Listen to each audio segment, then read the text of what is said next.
आज हम लोग केमिकल रिएक्शंस एंड इक्वेशन का सेकंड टॉपिक पढ़ेगा, जो आपका है ये बैलेंस केमिकल इक्वेशंस। सबसे पहले हम लोग जानेगा कि बैलेंस केमिकल इक्वेशन किसको बोलते हैं ना। A balanced chemical equation is an equation in which the number of atoms of each element on the left hand side and right hand side is equal। ये ऐसे एक इक्वेशन को बोलता है जब आपका एक एटम का एक एलिमेंट का एटम जो है जितना लेफ्ट हैंड साइड में है ना, जितना लेफ्ट हैंड साइड में है उतना ही उसका जब राइट हैंड साइड में एटम्स, एक एलिमेंट का एटम्स जब लेफ्ट हैंड साइड में जितना है राइट हैंड साइड में इतना होने से तब हम वो इक्वेशन को बोलता है आपका बैलेंस केमिकल इक्वेशन। तो और सेकेंड पॉइंट में यहाँ में हम लोग समझाए कि क्यों हम लोग केमिकल इक्वेशन को बैलेंस करता है ना। तो ये इसमें ये लिखा है कि this is done to obey law of conservation of mass can neither be created nor be destroyed in a chemical reaction.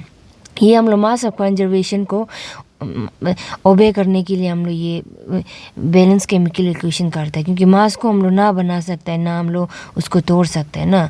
To obey this law, the total mass of elements present in reactants must be equal to total mass of elements present in products।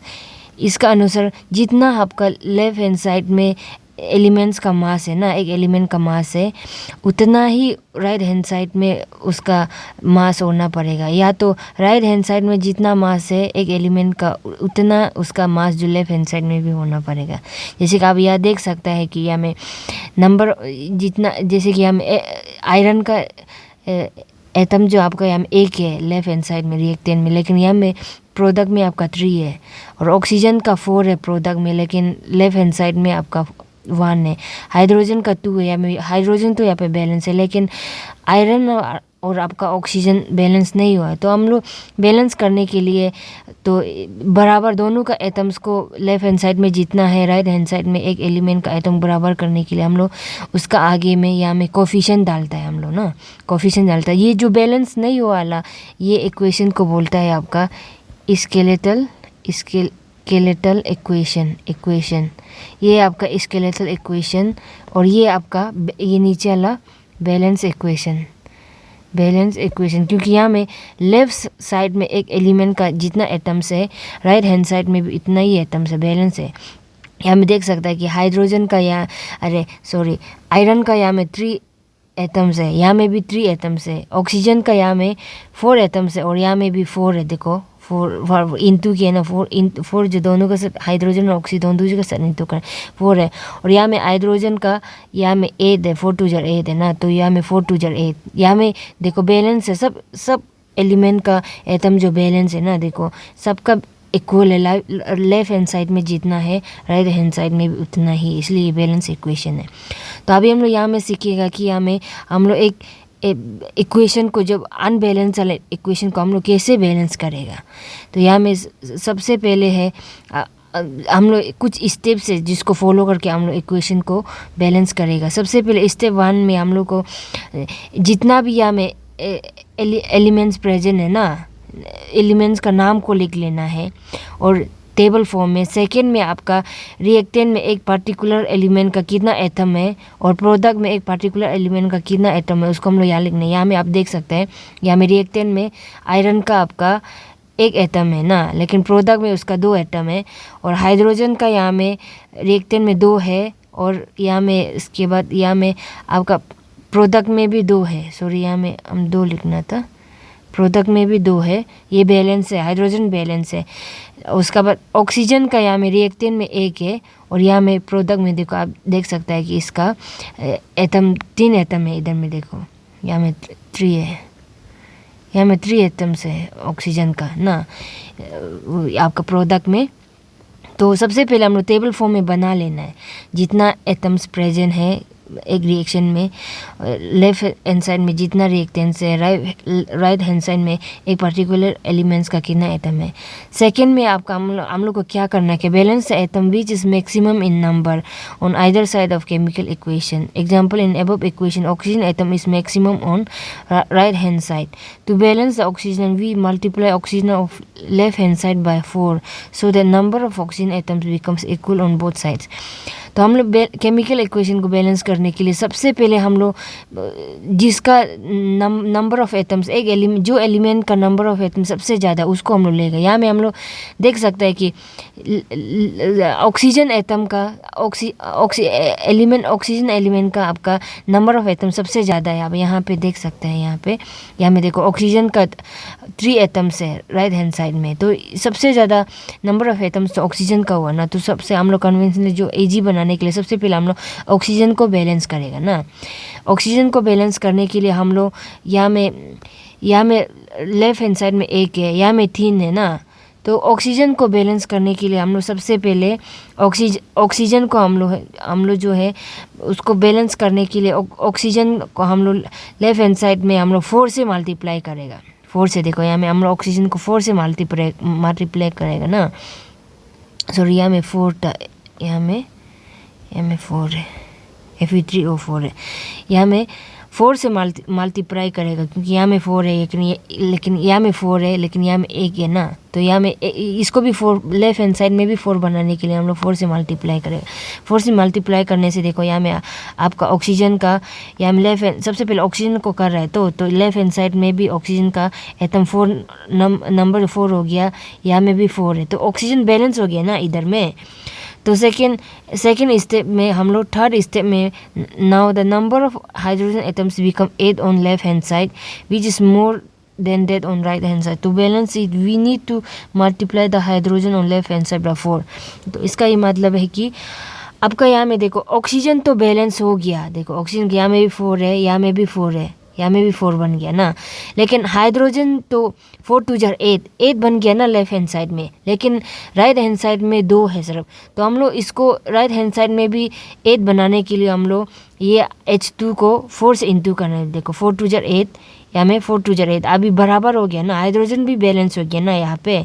Step 4 में after that number of oxygen hydrogen atoms becomes equal on both side. देखो यहाँ में oxygen और hydrogen balance हो गया। देखो यहाँ में ऑक्सीजन यहाँ में 4 है, यहाँ में भी 4 है, यहाँ में हाइड्रोजन 8 है, यहाँ में भी 8 है। ऑक्सीजन और हाइड्रोजन यहाँ बैलेंस हो गया ना। तो लेकिन यहाँ पे आयरन बैलेंस नहीं हुआ है। देखो आयरन का यहाँ में 3 है, लेकिन यहाँ में 1 एटम सिर्फ। तो इसको बैलेंस करने के लिए हम लोग क्या करना पड़ेगा, यहाँ में 3 से इंटू करना पड़ेगा। 3 से इंटू करने से इसका एटम, ये आयरन का एटम भी 3 बन जा रहा है ना। देखो यहाँ में 3 है, तो यहाँ में इसका एटम भी 3 ही होना पड़ेगा। देखो the number of iron is 1 on left hand side. देखो लेफ्ट हैंड साइड में आयरन का 1 एटम है ना, while it is 3 on right hand side, right hand side में 3 है। To balance it multiply the iron on left hand side by 3। तो left hand side को हम लोग 3 से मल्टीप्लाई किया, तो अभी बैलेंस हो गया। देखो यहाँ में भी 3 एटम है राइट हैंड साइड में, यहाँ में भी 3 है। तो स्टेप 5 में हम लोग अभी क्या करें, now the number of atoms of each element becomes equal on both side, thus this equation becomes a balance equation. देखो यहाँ में अभी आप देख सकते हैं सब एलिमेंट्स का number of atoms right hand side में जितना है लेफ्ट हैंड साइड में भी उतना ही है। देखो यहाँ में आयरन का या 3 है, यहाँ में भी 3 है नंबर ऑफ एटम्स। यहाँ में ऑक्सीजन हाइड्रोजन का 4 2 जार 8 है, यहाँ में 4 2 जार 8, यहाँ में ऑक्सीजन का 4 है, यहाँ में भी 4। अभी बैलेंस हो गया ना, अभी बैलेंस हो गया। अब यहाँ देख सकते हैं यहाँ में भी आयरन का रिएक्टेंट में 3 है, तो प्रोडक्ट में भी 3 है। हाइड्रोजन का रिएक्टेंट में 8 है, तो प्रोडक्ट में भी 8 है। ऑक्सीजन का 4 है, यहाँ में भी 4 है। देखो after balancing equation can be written, देखो यहाँ में ऐसे लिख सकते हैं 3Fe plus 4H2O Fe3O4 plus 4H2। अभी हम लोग इक्वेशन को, ये आपका Fe plus H2O is equal to यहाँ में 4 Fe3O4 प्लस H2 को आप इसको बैलेंस करके देखो, आपका बैलेंस करके ये Fe3O4 प्लस 4H2 इस अभी बैलेंस इक्वेशन फॉर्म में ये लिख लिया ना हम लोग। तो अभी और कुछ एग्जांपल्स हम लोग यहाँ देखेंगे। आपका यहाँ का कुछ एग्जांपल, ये स्केलेटल इक्वेशन जो हम लोग उसको वो इक्वेशन को बोलते हैं जो बैलेंस नहीं हुआ है ना। तो ये आपका जो बैलेंस नहीं हुआ वाला इक्वेशन है, ये आपका बैलेंस वाला इक्वेशन। जैसे कि ऑक्सीजन और हाइड्रोजन जब रिएक्ट करेगा तो वाटर बनता है ना, ये बैलेंस नहीं हुआ है। देखो यहाँ में ऑक्सीजन यहाँ में 1 है, लेकिन यहाँ में 2 है। हाइड्रोजन तो बैलेंस है यहाँ पे ना, हाइड्रोजन तो आपका बैलेंस है इधर पे, हाइड्रोजन तो आपका इधर बैलेंस है लेकिन ऑक्सीजन बैलेंस नहीं। तो ऑक्सीजन को बैलेंस करने के लिए हम लोग क्या करना पड़ेगा कि यहाँ पे इस साइड में 2 लगाना पड़ेगा। 2 लगाने से देखो हाइड्रोजन का, देखो यहाँ में देखो दो ऑक्सीजन है ना, यहाँ में 2 लगा है, लेकिन हाइड्रोजन का तो 2 बन रहा है। तो इसलिए इसको हाइड्रोजन को बैलेंस करने के लिए यहाँ में हम लोग फिर से 2 लगाना पड़ेगा। 2 देखो अभी लेफ्ट हैंड साइड में जितना हाइड्रोजन है राइट हैंड साइड में इतना है, लेफ्ट हैंड साइड में जितना ऑक्सीजन है राइट हैंड साइड, अभी बैलेंस हो गया। यहाँ में भी आप देख सकता है कि यहाँ में कार्बन डाइऑक्साइड का पानी जब रिएक्शन करता है कि ये आपका ग्लूकोज का फार्मूला है। हाँ, ये आपका ग्लूकोज का फार्मूला है जो फोटोसिंथेसिस में होता है। कार्बन डाइऑक्साइड और पानी मिल के आपका ग्लूकोज बनाता है, जो सनलाइट से हम लोग को कार्बन डाइऑक्साइड मिलता है ना। तो वहाँ से जब हम लोग पानी देते हैं तो पानी दोनों मिल के आपका ये ग्लूकोज बनाता है, ये फोटोसिंथेसिस में होता है। तो यहाँ में आप देखो आपका यहाँ में ये बैलेंस नहीं हुआ है ना, यहाँ पे कार्बन 6 है लेकिन यहाँ पे कार्बन 8 है, कार्बन 1 है। यहाँ में देखो हाइड्रोजन 12 है लेकिन यहाँ में हाइड्रोजन 2 है। ऑक्सीजन यहाँ में 6, 7, 8 है लेकिन यहाँ में ऑक्सीजन 3 है। तो इसको हम लोग बैलेंस करने के लिए कार्बन 6 है तो हम लोग सबसे पहले कार्बन को बैलेंस कार्बन 6 है तो आपका यहाँ में ये रिएक्टेंट साइड में 6, देखो यहाँ में 6 हो गया, लेकिन ऑक्सीजन यहाँ में कितना बन रहा है आपका, या 6 2 8 बन रहा है, और यहाँ में 6 2 6 7 8। ऑक्सीजन तो बैलेंस हो रहा है लेकिन हाइड्रोजन बैलेंस नहीं हो रहा है ना। तो हाइड्रोजन यहाँ में 12 है, तो यहाँ में हाइड्रोजन को 12 बनाने के लिए हम लोग यहाँ 6 से मल्टीप्लाई 6 2 12 बनाने से ये फिर इसको हाइड्रोजन तो बैलेंस हो गया लेकिन ऑक्सीजन बैलेंस नहीं हो रहा है। तो यहाँ में ऑक्सीजन यहाँ कितना हो गया, ये हाइड्रोजन को बैलेंस करने के बाद 6 + 6 2 18 ऑक्सीजन हो रहा है, लेकिन यहाँ पे आपका ऑक्सीजन कितना 8 हो रहा है। तो इसको 18 बनाने के लिए हमें देखो यहाँ में 6 से ऑक्सीजन को इंटू करना पड़ेगा। देखो अभी अब ये आपका राइट हैंड साइड में भी 18 हो जाएगा। 6 2 12 + 6, ये 6 ऑक्सीजन है ना, 18 हो गया। देखो अभी लेफ्ट हैंड साइड में जितना ऑक्सीजन है राइट हैंड साइड में भी इतना है। अभी सब बैलेंस हो गया, सब एलिमेंट्स को आप गिन सकता है यहाँ में नंबर ऑफ एटम्स यहाँ में एक एलिमेंट का। तो ये बैलेंस हो गया। यहाँ में भी सेम है, यहाँ में देखो यहाँ बैलेंस नहीं हुआ तो यहाँ में बैलेंस करना है। आप लोग सबसे पहले आप लोग को सबसे एक एलिमेंट का सबसे ज़्यादा एटम किसका है लाइफ, चाहे वो राइट हैंड साइड में हो या लेफ्ट हैंड साइड, उसको लेना है। उसके बाद आप लोग उसको बैलेंस करके, तो कौन सा एलिमेंट बैलेंस नहीं हो रहा है उसको चेक करके लास्ट में आप लोग को देखना है कि लेफ्ट हैंड साइड में एक एलिमेंट का जितना एटम्स है राइट हैंड साइड में उसका उतना ही एटम्स होना पड़ेगा, उसको चेक करना है आप लोग को। स्टेप 6 में हम लोग क्या करें, to make the equation more informative write the physical state of different substance on left hand side and right hand side. तो यहाँ में हम लोग को पता नहीं चल रहा है ना कि ये कंपाउंड Fe2O3 जो कौन सा स्टेट में है, फिजिकली सॉलिड में है ना लिक्विड में ना गैस है। तो इसको हम लोग और इन्फॉर्मेटिव बनाने के लिए हम लोग जो है कुछ फिजिकल स्टेट का यूज़ करता है। जैसे कि सॉलिड के लिए हम लोग फिजिकल स्टेट का सॉलिड के लिए S यूज़ करता है, गैस के लिए G यूज़ करता है और लिक्विड के लिए L यूज़ करता है। यहाँ में जैसे कि Fe + H2O, यहाँ में Fe3O4 + 4H2। यहाँ में आपका आयरन सॉलिड स्टेट में है, और आपका वाटर जो आपका गैस फॉर्म में, वाटर जो गैस फॉर्म में मीन्स उसका मतलब है कि यहाँ में ये वाटर जो स्टीम फॉर्म में प्रेजेंट है। वाटर स्टीम में तो वाटर जो गैस फॉर्म में होता है तो स्टीम फॉर्म में प्रेजेंट है यहाँ में। तो यहाँ में Fe3O4 सॉलिड है, H2O गैस में है बोल के अभी फिजिकल स्टेट को हम डिनोट करता है उसको और इन्फॉर्मेटिव बनाने के लिए। जब कोई सब्सटेंस जो आपका पानी का साथ घुल जाएगा ना उसको हम एक्वस सॉल्यूशन बोलते हैं। उसके लिए A³ रिप्रेजेंट करता है उसका फिजिकल स्टेट को। अभी स्टेप 7 में हम लोग क्या करेगा, sometimes the reaction condition such as temperature, pressure, catalyst etc for the reaction are indicated above or below the arrow in the reaction. तो कुछ कुछ कभी कभी ऐसे होता है कि कुछ रिएक्शन को होने के लिए, मतलब ये एक रिएक्शन होने के लिए आपका कुछ या तो सनलाइट का ज़रूरी होता है या कुछ हीट का ज़रूरी होता है, कभी कभी प्रेशर का भी ज़रूरी होता है या और कभी कभी कैटलिस्ट का भी ज़रूरी होता है। तो वो सब कंडीशन को हम लोग एरो का ऊपर में या तो नीचे में हम लोग लिखते हैं वो कंडीशन को। जैसे कि हमें फोटोसिंथेसिस होने के लिए आपका यहाँ में सनलाइट का ज़रूरी होता है, और ये फोटोसिंथेसिस कहाँ में होता है बोलने से क्लोरोफिल में होता है। तो हम लोग सबसे पहले कहाँ में हो रहा है इसको रिप्रेजेंट किया ना, इधर पे लिखा क्लोरोफिल में हो रहा है ऊपर में लिखा। और उसको वो फोटोसिंथेसिस को होने के लिए हम लोग को सनलाइट चाहिए, तो उसका या में देखो टेम्परेचर चाहिए ना सनलाइट, तो हम लोग सनलाइट को या नीचे में रिप्रेजेंट किए। तो हम लोग एरो का ऊपर या नीचे में कंडीशन को हम लोग रिप्रेजेंट करते हैं एक रिएक्शन का। यहाँ में आप देख सकते हैं ये कार्बन डाइऑक्साइड और पानी मिलके आपका ग्लूकोज बना है, ये आपका ग्लूकोज है। हाँ, ये आपका ग्लूकोज बना रहा है, और ये आपका और ऑक्सीजन भी रिलीज है। क्यों हम लोग प्लांटेशन करना चाहिए बोलने से, ऑक्सीजन से हम लोग को कैसे ऑक्सीजन प्लांट से हम लोग को कैसे ऑक्सीजन मिलता है, जब कार्बन डाइऑक्साइड और पानी वाटर जब रिएक्ट करेगा तो ना तब ग्लूकोज बनेगा। ग्लूकोज का साथ साथ आपका बाय प्रोडक्ट में आपको ऑक्सीजन भी रिलीज करता है हम लोग को।